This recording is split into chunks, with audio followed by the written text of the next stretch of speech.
Oh, goody. All right, what's going on, everybody? Zombies here again, and today we're back with another Marvel Snap video. So, new patch today, and as usual, we have some patch data mines to round up here. Before we look at the data mines, we can talk quickly about what is in the patch. It's not a whole lot, as, patches don't really do a whole lot nowadays.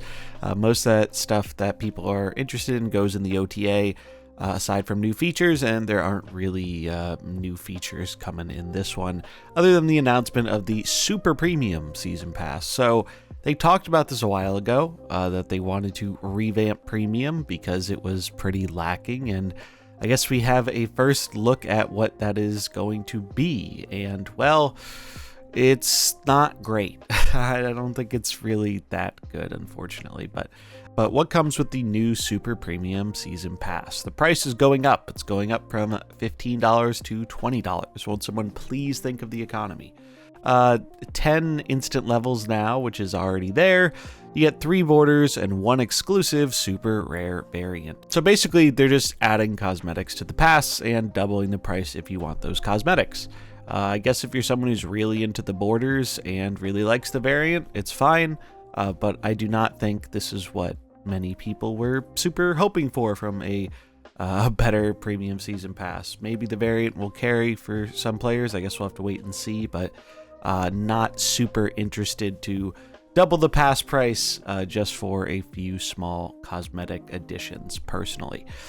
Series drops. The series drops have made their way into the game. And again, they are mentioning an even bigger series drop in the first quarter of 2025, which is faster than their previous series drop schedule, which I don't know if that's actually true, given that we saw drops around these same times last year. So I think that's a little odd, but I guess to them it's faster than they were planning on doing. There's also a bit of a response to this on the Discord with someone asking about it, and basically the quarter 1 series drops are a one-time thing, with the goal being to have an update to the entire card acquisition system afterwards.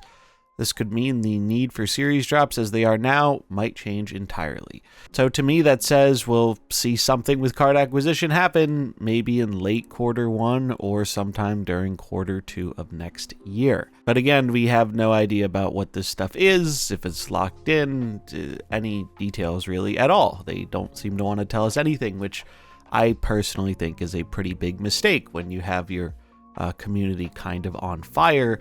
Asking them to please understand and wait for us to talk about it in 6 months, I don't think that's gonna go over super well personally. Also worth noting, the bonus split rates period has been extended 1 more week. So they were supposed to go away with the patch today. They want to make sure there are no bugs sneaking in there with the patch, so they're going to monitor them for the next week. But until the 17th, you do have 7 more days of those boosted split rates for trying to get some cool splits on your cards. Season Pass caches are now capped at level 100. This happened earlier. This was actually a thing last season, but they didn't put it in a patch note, and now it's in a patch note. So if you weren't aware, now you are capped out at level 100 on the Season Pass. They did say these rates are going back to normal, but again, we're having 1 more week of it, and then a bunch of other bug fixes that I'm not going to go through. That out of the way, let's look at the actual stuff we can see in the future via the data mines. So, new cards. Some of this stuff we knew a bit about, but we didn't have exact details in terms of stats and whatnot, so now we do. Starting out, we have Baytrock the Leaper. 1/2. When a card moves, follow it and gain +2 power once per turn. Cool. Seems thematic and will be kind of interesting being used with or against a move deck. Bullseye has also had a bit of an update, going from a 4/5 to a 3/3, though his ability has stayed the exact same, discarding all cards that cost 1 or less from your hand and afflicting that many different enemy cards with -2 power. Then we have Captain America's Shield, 1/1 ongoing. This can't be destroyed. Give your Cap +2 power when this moves to his location. And this is going to be not a collectible card, but a token from another card we're going to see here shortly. Cobra, 3/6. You can only play this at a location where your opponent has exactly 1 card. Yeah, I don't know about that one. I'm not super sure about that one. Then Diamondback, 3/3 ongoing. Enemy cards here afflicted with negative power have an additional -2 power. So more stacking with the Affliction archetype and more value for Luke Cage. Joaquin Torres, Falcon. Ongoing, the on-reveal abilities of your 1-cost cards happen here twice, and it is a 3/3. So basically, he's a Wong for your 1-drops. That's kind of neat. Moonstone has had a bit of a buff from a 4/5 to a 4/6. Still same ability. Ongoing has the ongoing effects of your 1, 2, and 3-cost cards here. Red Wing, 1/2. On reveal, return one of your other 1-cost cards here to your hand and give it +2 power. So kind of a mini Falcon. Thematic. Then we have Sam Wilson, Captain America. 2/3. Game start. Add Cap Shield to a random location. Ongoing, you can move Cap Shield. So this is cool, kind of like what they're doing with Doom 2099.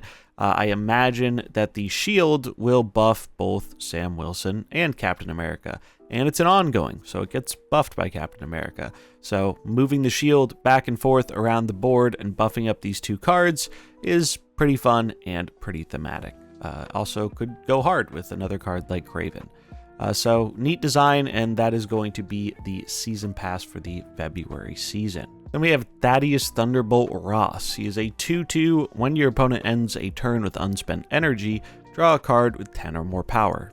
Draw is super strong. This is low costed. It seems like it could be pretty good for finding your late game threats like Red Hulk.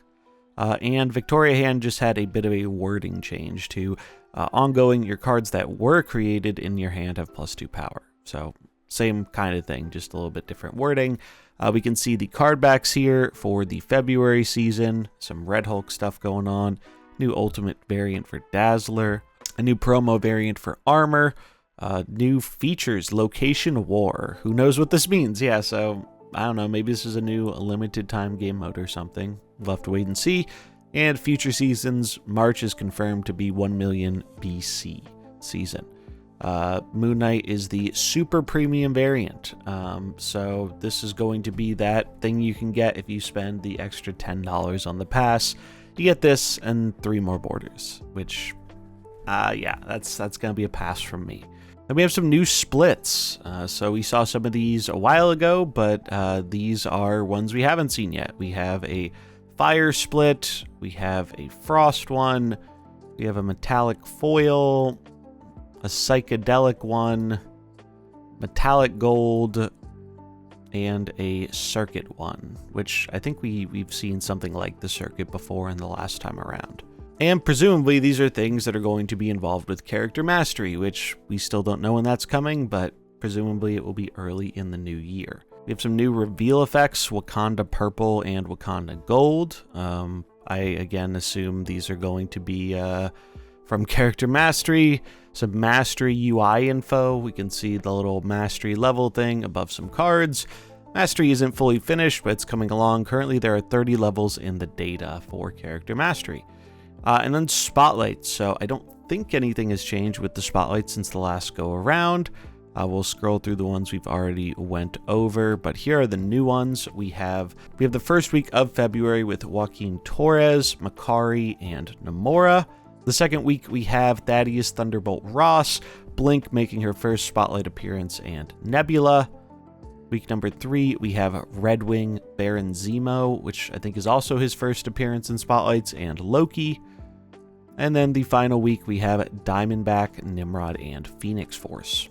As usual, we have a lot of new variants here that are showing up. Not sure about when these are coming out. Usually they show up quite a bit in advance, but just gives you an idea of some of the things we will be seeing probably later on in 2025. Definitely some cool artwork in here, and some of them are in bundles, which we're going to see in just a minute. But yeah, definitely some neat variants there, and some of these variants that we have previously seen have been given release dates. So check the link in the description if you want more information.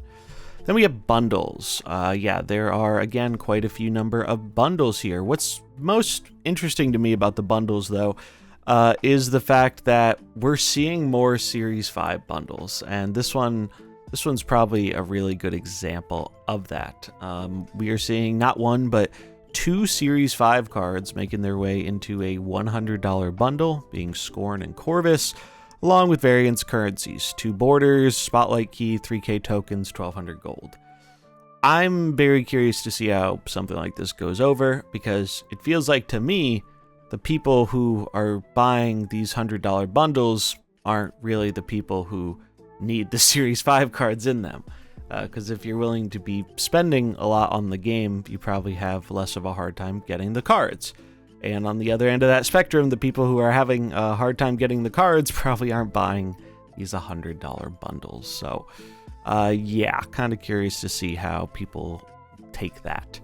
But that's our first one. We have a Jubilee bundle, which is the bundle for the month with some credits and gold. We have a Brood bundle with some gold. We have Agent 13 with some credits.